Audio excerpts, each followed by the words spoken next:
10시간 동안 부인했다라고 하는 것은 이미 예측된 바 아닐까요? 그렇죠. 검찰도 예측했을 거고 예. 한웅재 부장검사도 당연히 예측했을 거고 지금 뭐 옥에 가둬뒀다고 딱 구속 후에 만나면 자 제가 이제 진실을 실토하겠습니다. 뭐 일반 국민도 그런 예측을 안 했을 거예요. 이렇게 냈겠죠. 네네. 제가 이제부터 진실을 실토하겠습니다. 무죄입니다. 아, 진실이 드러나고 있다. 예. 뭐 이제 손범규 변호사나 유영하 변호사 얘기가 같은데 지금 세 분이 이렇게 이 박 전 대통령의 구치소에서의 어떤 상태, 예. 또는 심리 상태 이걸 지금 이렇게 논리적으로 분석하는 걸 이렇게 보면서 많이 거리가 있다. 느낀 게 뭐냐면 매우 지금 정상적인 상황에 사람을 놓고 분석을 하신 것 같아요. 예. 제가 보기에는 좀 많이 달라요. 저희 애들 엄마가 심리학 박사인데 오호. 제가 어깨 너머로 이렇게 본 바로는 깨알 같은 깔때기. 노멀 사이칼러지 정상 심리학의 범주에서 얘기를 하신 건데 예. 그 외에 정상적으로 이 가늠할 수 없는 예, abnormal psychology. 사이칼러지가 있는 거죠. 이상 심리학이라고 하는데 이상 심리학 안에 범죄 심리학도 들어가는 거고 오호. 일탈 행동 예. 또는 여기에 뭐 우리가 사이코패스니 소시오패스니 뭐 이런 이제 부류도 들어가요. 저는 박 전 대통령이 지금 구치소에 갇혀 있는 이 정신적인 심리 상태는 일반인 정상적인 경우를 상정하기가 어렵다. 아주 어렵다. 지금 이 어찌 보면 좀 종교적 상태에 돌입해 있는지 아니면 지금 일반적인 청와대에서의 생활, 삼성동 자택에서의 생활, 또 구치소에서의 생활, 독방 생활을 비교하고 있는지 아무것도 모르겠는데 한 가지 제가 추정하는 건 자유의 박탈이라고 하는 점에서는 굉장히 속은 부글부글 끓고 있을 것이다. 지금 네. 화나 있는 상태죠. 예. 근데 이게 다른 것보다도 몇 가지 선택권의 문제인데 제일 지금 치명적인 게 채널 선택권이 없다는 거예요. 그렇죠.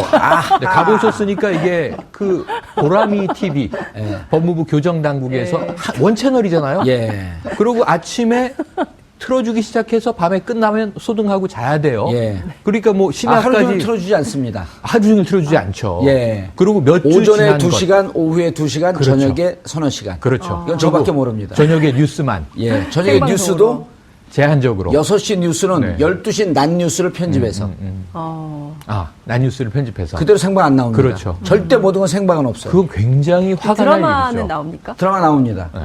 예. 신사의 품격 이런 거. 네. 신사의 품격 봤어요, 제가 안 해서. 그럼 지금은 그 다음 게 나오고 있겠네요. 예. 자, 그리고 또 한 가지는 이제 이 메뉴의 선택권이죠. 일일 삼식을 주는데 주는 대로 먹어야 되고 영치금을 일부 쓰면 매점에서 뭐 햄이라든가 예. 멸치조림이라든가 한 서너 가지 김이라든가 이런 거는 더 추가할 수 있는 것으로 알려졌으나 예. 그게 박 전 대통령이 평소에 누리고 먹던 식당과는 천양지차잖아요. 그러니까 우선 먹는 문제, 보는 문제, 그다음에 이 어떤 의상 선택의 문제, 올림머리와 메이크업은 뭐 고사하고 그러니까 이런 문제 때문에 사실은 굉장히 본인이 꽤 오랫동안 지켜왔던 일종의 생활의 룰이에요. 60년간을 지켜온 네, 건데요. 그걸 우리가 리추얼이라고 해요. 이게 그 개인에게는 의식적인 행위예요. 내가 아침에 일어나서 타인으로부터 전문가로부터 화장을 받는다, 머리를 올린다, 골라주는 의상을 옷을 입는다, 그리고 내가 나간다. 사람들을 만난다. 근데 이게 지금 다 허물어져 있기 때문에 지금 매우 원래도 업노멀 예. 이상 상태에 빠져 있는 분이지만 예. 더더군다나 지금 매우 패닉 상태에 있을 것이다. 네. 다음 시간에는 우리 최영일 평론가의 사모님을 한번 모셔야겠는데 박사, 심리학 박사. 이게 공무원이라서 방송에 안 나와요. 여기가 공무원들 나오는 곳이에요. 그래요? 그런가? 네, TBS 네. 교통방송, 제가 한번 전시 따로 교통방송. 타진을 해보도록 예, 하겠습니다. 알겠습니다. 한 가지는 예. 안 흐트러진 부분이 있는 것 같아요. 저는 이제 이거는 실현 가능성은 극히 낮지만 좀 기대하는 게 이게 맨날 혼자 있었잖아요, 사실 네. 박 대통령이. 그리고 사람들한테 자기 모습 아까 말씀드린 것처럼 정도 안 되면 안 보여주는 그런 스타일이잖아요. 지금도 그건 지켜주고 있거든요. 사실 최근에 저도 자꾸 심리학 용어를 쓰고 있는데 인간의 뇌 자체가 혼자 가두어져 있을 땐 정상적으로 작동할 수 없게 돼 있다는 게 최근에 연구 결과거든요. 그래서 왜 그 전쟁 포로들 같은 경우에 고문 방법 다른 거 안 쓰고 그냥 완전히 고립시켜둔 상태만 둬도 며칠을 못 견딘다는 거예요. 근데 박 전 대통령 스타일은 아주 특이하죠. 혼자 있는 것 자체를 좋아하기 때문에. 그래서 저는 가능성은 낮지만 어떻게 보면은 좀 인간적인 깨달음, 자기의 문제 이런 걸 깨닫는 것 더하기 그동안 갇혀 지내왔던 스스로의 틀을 깨는데도 어쩌면 홍보가 굉장히 도움이 되리라고 생각을 해요. 혼거. 예. 예. 일반 일반 수도하고 근데 일반 수도하고 절대 같이 못 넣었어요. 그렇죠. 예. 근데 지금 어쨌든 박 전 대통령이 박 수감되어 전 있는 대통령이 아니요. 박 전 대통령. 박 전 대통령. 박 전 대통령으로 아유, 불렸어. 아유, 왜 그러세요? 큰일 납니다. 후보도 아닌데. 쌈부 치는 거예요. 박 전 대통령이 이제 그 수감되어 있는 수감동은 주한미군 시설이잖아요. 그러니까 다른 평범한 예컨대 조윤선 장관, 최순실 씨가 머무는 독방하고는 또 다른 시설이거든요. 그러니까 거기는 수도꼭지는 있지만 샤워기는 없고 더운 물도 그 박 전 대통령 있는 곳은 더운 물도 나오고 또 샤워기도 있고 그러니까 비교적 시설이 양호한 곳으로 알려져 있어요. 그러니까 그럼에도 불구하고 본인 굉장히 불편해하겠지만 또 그 점에 대해서는 좀 여전히 특별한 대우를 받고 있다는 점을 인식해야 되는 것은 아닌가 이런 생각은 좀 듭니다. 인식을 못 하겠죠. 인식을 못 하겠죠. 예. 그런데 이제 저는 궁금한 게 이게 5만 가지 생각이 날 텐데 쭉 복귀를 해볼 거 아니에요. 그리고 이제 유영하 변호사, 손범규 변호사도 전 복귀를 해볼 것 같은데 도대체 이 문제가 어디서부터 틀어졌지? 1차, 2차, 3차 답안까지 했는데 물론 이제 변호사들도 자기 주장이 강하고 자기 전략을 계속 고수하려고 하겠지만 변호사들의 특징이라고 하는 것이 법률에 근거해서 판단하는 분들이니까 수시로 이것이 맞나 틀리나 자기 복귀를 해보잖아요. 네, 그렇죠. 내가 주장하는 게 과연 무죄투쟁이 맞는지 양형투쟁이 맞는지 그러면은 지난해 10월서부터 1차, 2차, 3차 담화했고 12월 9일도 결국은 본인들이 법적으로 해라. 문제 됐을 때, 뭐 국민들이 촛불 들고 나올 때 법적으로 해라. 그리고 차라리 우리를 탄핵시켜라라고 하는 일성이 나온 게 청와대였었어요. 잘 생각해 보시면. 맞아요. 그건 뭐냐면 국회에서 탄핵 소추안 가결 안 된다고 봤던 거거든요. 됐어요. 그 다음에 안 나왔단 말이에요, 헌재. 그 다음 특검 조사, 특수본 조사 안 받고. 그리고 이게 탄핵이 인용이 안 될 거라고 됐는데 8대0 만장일치로 됐어요. 구속 안 될 거라고 봤는데 됐어요. 그럼 이런 걸 보면 박근혜 전 대통령 모른다고 치더라도 유영하 변호사, 손범규 변호사는 도대체 지금 이 시점에서 여전히 자기들도 역겹고 여전히 억울하다라고 하는 것을 주장한 건 변호사 아니지 않나요? 근데 이게 이런 부분을 저도 한 가지 말씀하신 것처럼 꼭 지적을 하고 싶었던 게 있어요. 바로 그것과 연관된 건데요. 예. 변호사들이 변론을 준비하라는 한 게 일단 어떤 사건의 규모에 따라서 좀 많이 달라지는 게 개인 한 사람 한 사람 변호사가 일을 할 때도 있고 예. 조금만 커진 대형 사건일 경우에는 사실은 팀플레이를 하거든요. 팀플레이를 해줘야죠. 팀플레이를 하죠. 팀장급이 있으면서 전체를 조율을 하고 그다음에 관련 비슷한 사건들을 서치하는 예. 기록을 찾아보는 사람이 있고 상대방으로 들어오는 공격에 대해서 보는 사람이 있고 그것들을 같이 종합해가면서 집단지성을 이루어야 되는 거거든요. 사실은. 근데 박 전 대통령 같은 경우는 헌법재판소에서 대리인단들도 그랬고 지금 검찰 조사를 받는 경우도 9명 선임이 돼 있지만 팀플레이를 하는 것으로 보이진 않아요. 예. 그렇기 때문에 아까 잠깐 말씀드렸다시피 유영하 변호사만 옆에 계속 앉아 있어요.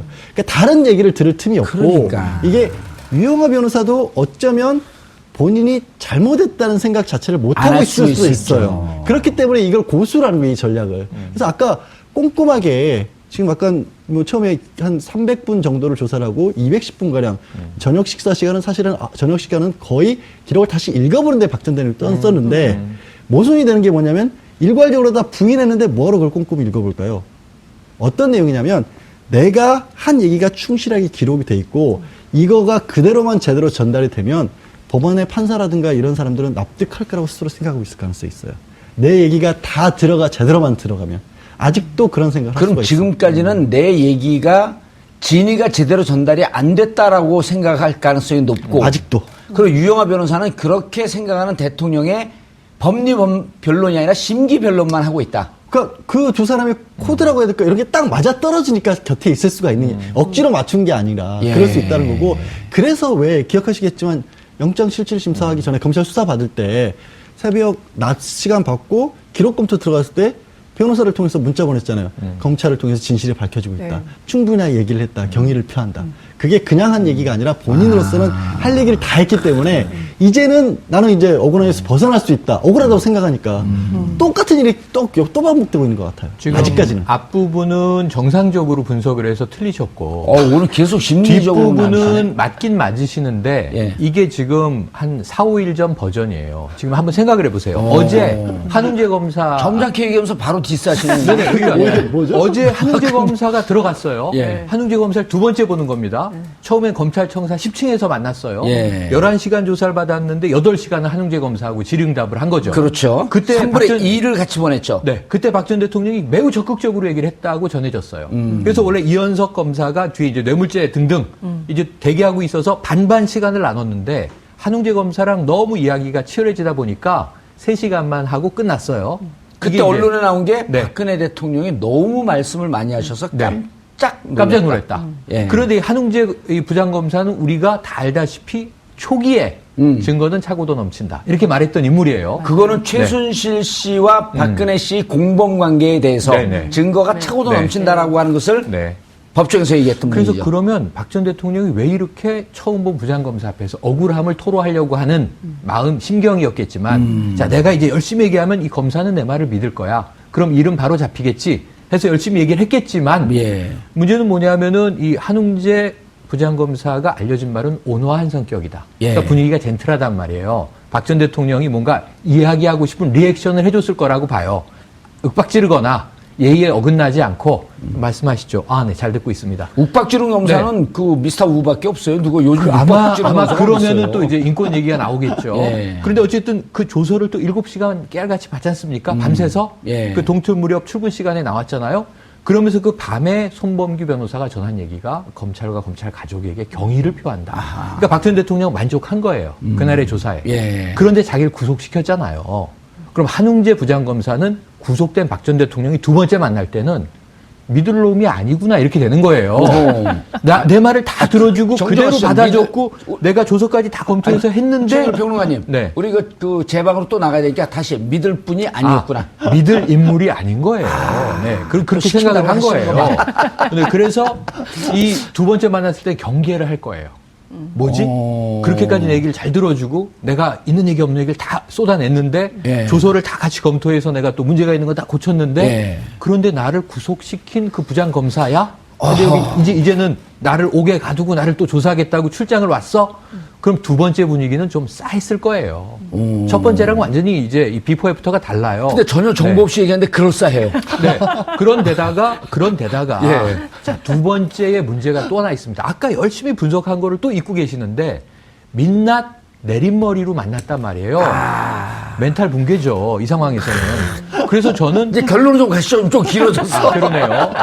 그래서 결국 지금 이 박 전 대통령은 예. 혼란을 겪고 있는데 아까 말씀하신 한 달, 두 달 내에 어디로 넘어가냐면 자기 합리화 단계로 넘어가요. 내가 왜 나 자신을 꾸미지도 못하고 오늘 평론가 이 불렀지 심리학자 검사 불렀지. X를 만나야 되고 구치소장은 매일 지금 면담하고 있잖아요. 예. 구치소장 처음 보는 사람인데 민낯으로 보고 싶겠습니까? 그런데 매일 만나서 뭔가 토로하고 있단 말이에요. 뭔가 심기를 물어보고 있고 여기서 자기 합리화가 어떻게 되냐면 지금 딱 정확하게 예언을 한 게 있어요.